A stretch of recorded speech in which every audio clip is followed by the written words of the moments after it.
Well, hello there, fellow geeks and geekettes, and welcome to yet another video. Now, it's a beautiful Sunday morning, and after a hard exercise in my home gym, well, the gyms in the Czech Republic are open, but I'm not going there. I'm a responsible person, right? So, there you go. So, after a hard exercise in my home gym, I said to myself, yeah, I could really use talking about something that I love extremely, something that makes me feel good, just to make this morning even better. Well, and I have decided to share with you my own personal favorite comic book character. Now, it's very hard to decide for any fan who one's favorite character is, but as far as American comic books, yes, I love Batman extraordinarily. I love Wolverine, I love Green Lantern, I love Hellboy, but I have to say that if there is one character that I hold very, very dear and deep in my heart, and that I will always enjoy rereading his comic books from the 90s for 100 times, for 1,000 times, is my friends Lobo. Now, let me tell you why Lobo is quite objectively, now putting aside the fact that he's my own personal favorite character, why Lobo is quite objectively one of the best representatives of the American comic books ever in history.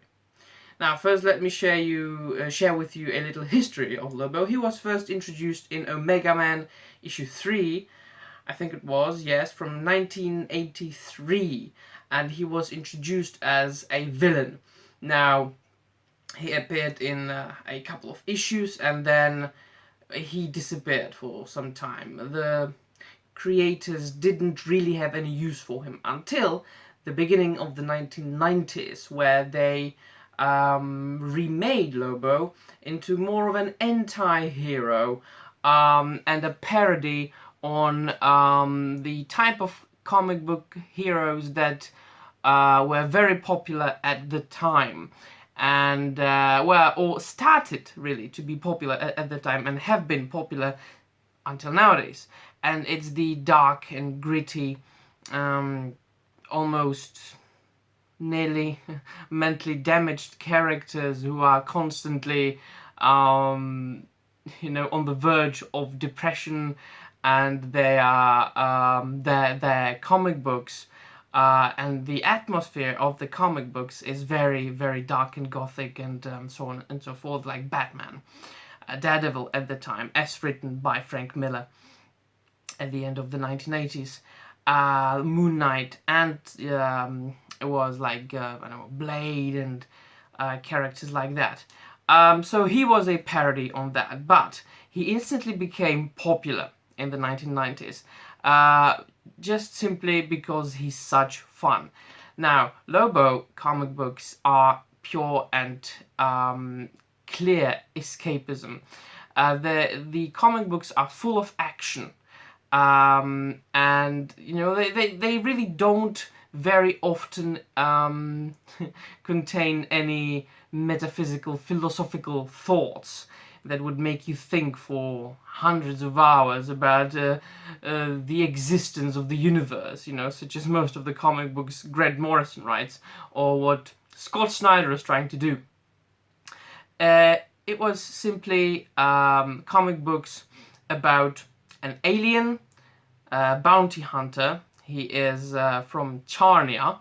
It's like a planet in the space, in the universe. And he's the last Czarnian. He's the last of his kind of, sort of. Except for one storyline where he is trying to rescue his former teacher. So he's, yeah, but we could consider him the last Czarnian. He was stylized into a biker from the 90s with there you go,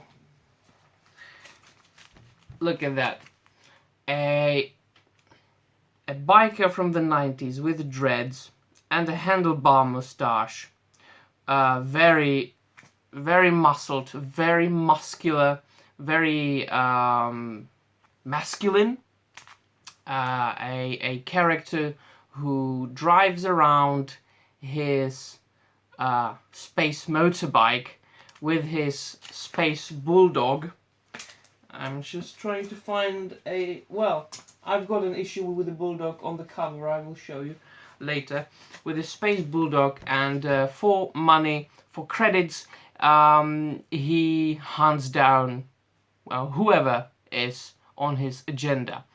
Now he's got his own code, and that is that he always keeps his word. So if he says that he's going to capture somebody or kill somebody, he's going to do it.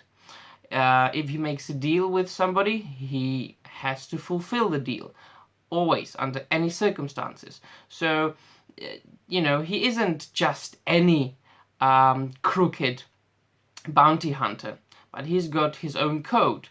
Now, some of his special abilities or superpowers are that he's basically indestructible and immortal, so you can blow him up with an atomic bomb and he won't die. He can drink thousands of gallons or liters of alcohol and nothing will happen to him. Maybe he will get slight migraine after being drunk. He smokes one cigar after another. He can breathe in space, yes. And the only being that he is able to feel love for are space dolphins. Now, tell me, isn't that freaking cool? And he became instantly popular because he was a character that was written for a specific audience that, of course, at least at the time, was the biggest comic book audience. The biggest percentage of comic book readers at the time, at the golden age of the 1990s, were boys. Kids, boys, young men.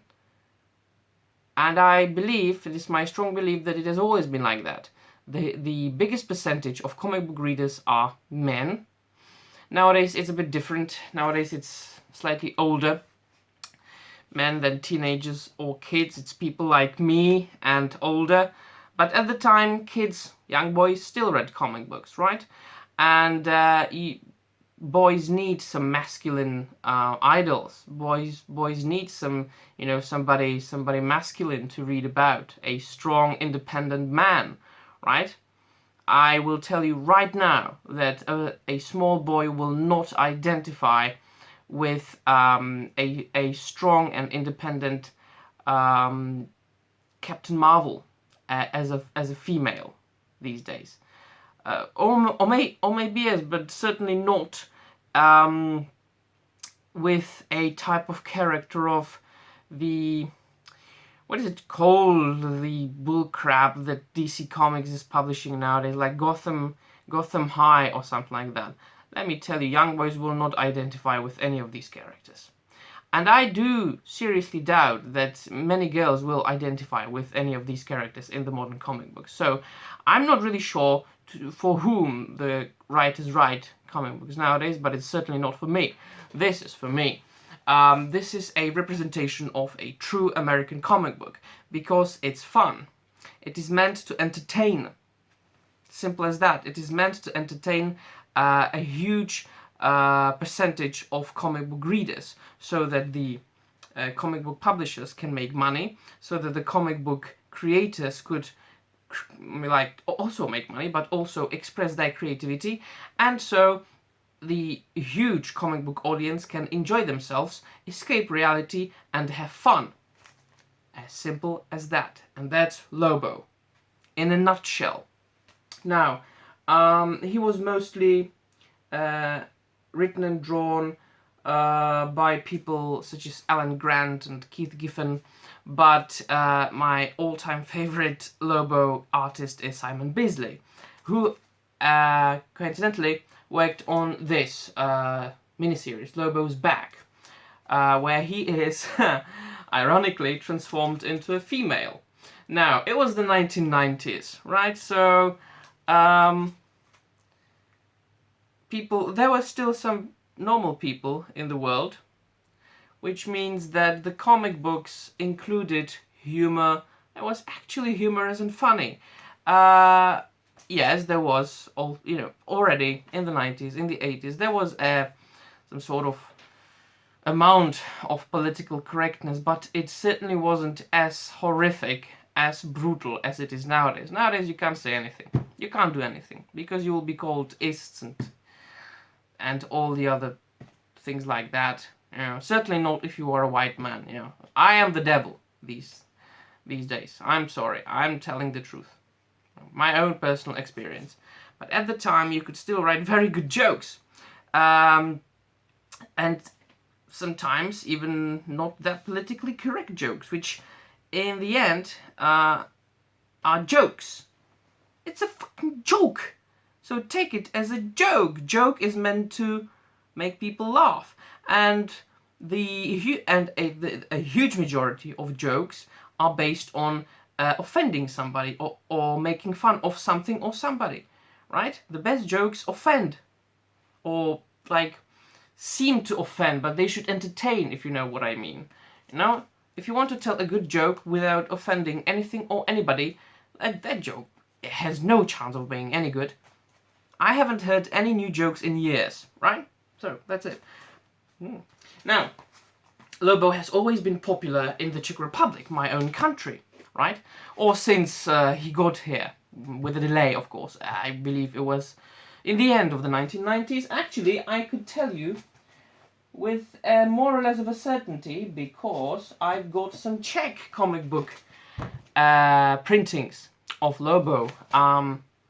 Now this one is from, now there isn't any year here, 1998. So the first Lobo comic book issue came out in the Czech Republic in 1998. And as a matter of fact, these are not back and boarded, so I could show you. There's the bulldog. Right? He's called Daug, and he's extraordinarily cute. So this is actually this cover is like the best representation of the Lobo character. Here's Lobo on his space motorbike, smoking a cigar, and there's Daug, his dog. Look at that. His signature weapon? A huge metal hook on a chain. It's so badass. And the artwork, look at, the artwork is fantastic. Be it drawn by Simon Bisley or other artists, it's just on each and every page is filled with action, filled with colors, filled with huge guns, right. So on each and every page, you can find some new, interesting, fascinating, action-packed things that will not let you rest for a second. And that's Lobo here, my friends. It's just a fun ride. It's just, entertainment. And Lobo has appeared in comic books since then, after 2000. But he has never, after 2000, it was never the same as Lobo in the 90s. I'm not even talking about his reboot from the New 52 line, which, lasted for 10 issues until fans said, no, cancel it. So they did. So for instance, I've got a more contemporary issue here. He appeared in Justice League of America annual under the DC Rebirth, right? It's Lobo, but it'll never be as good as it was in the 90s. Actually, the best Lobo story that was published recently was Harley's Little Black Book. I don't know which issue it was. I'll put it in the description down below. But it was actually very good. It was drawn by Simon Bisley. It was written by I don't know who now. Was it Amanda Conner and Jimmy Palmiotti? I think so. But it was actually very good. The humor was very mature, very adult. There were many cases of innuendo. sexual innuendo, which was typical for Lobo in the 90s. So I really did enjoy that one. And the last thing I want to show you is the Lobo gallery, called Portraits of a Bastard, or Portraits of a Bastard. Yes, Lobo swore and cursed a lot in his comic books, but of course, you know, they couldn't really write proper existing curse words, so that's why they changed them, or they created their own, such as frag, or fetal's jizz, or bastich, instead of a bastard, right? So this is only a kind of a gallery of, I believe, is it all Simon Bisley? It's not only Simon Bisley, I thought it was. But it's a gallery of Lobo. Oh, this is not say. Oh, this is. I can't show you. YouTube won't let me. Well, but oh, it's beautiful. Oh. Yeah, but this I can show you. Here's a Lobo, like, you know, fighting a dinosaur. Hey, come on. Here's the female Lobo. This is awesome. Look at that. As I said, pure action. I'm trying to find some other drawing or painting by Simon Bisley in this little one-shot collection, but I think that the main man, and Lobo was also called the main man, or called himself the main man, but here I'm talking about Simon Bisley. The main man is on his proper and appropriate place, and this is the cover. This is, ladies and gentlemen, Simon Bisley's Lobo. And that's Simon Bisley as well, actually. Right. See? Frag off. Right. Yeah. So that's it. Lobo. The image and representation of American comic books, mainly from the 1990s. Extremely popular at the time. Thousands of people liked him, loved him. And I believe that many people love him still and will love him forever. But you can't write comic books about Lobo the way you did, or they did in the 90s, unfortunately. Well, but we will have to go with that and read good old back issues and collected editions, or collect action figures such as these. It's a fantastic action figure. Now, that will be all from me, my friends. Tell me, who is your favorite comic book character? And do you like Lobo? Have you ever read any 90s Lobo comics? And if not, why not? Tell me your own opinion in the comments down below. And of course, do not forget to dislike this video if you don't like it, or like this video if you like it, and subscribe to this unimportant channel of an unimportant geek talking about unimportant things. And that would be all from me, my friends. See you soon, and bye.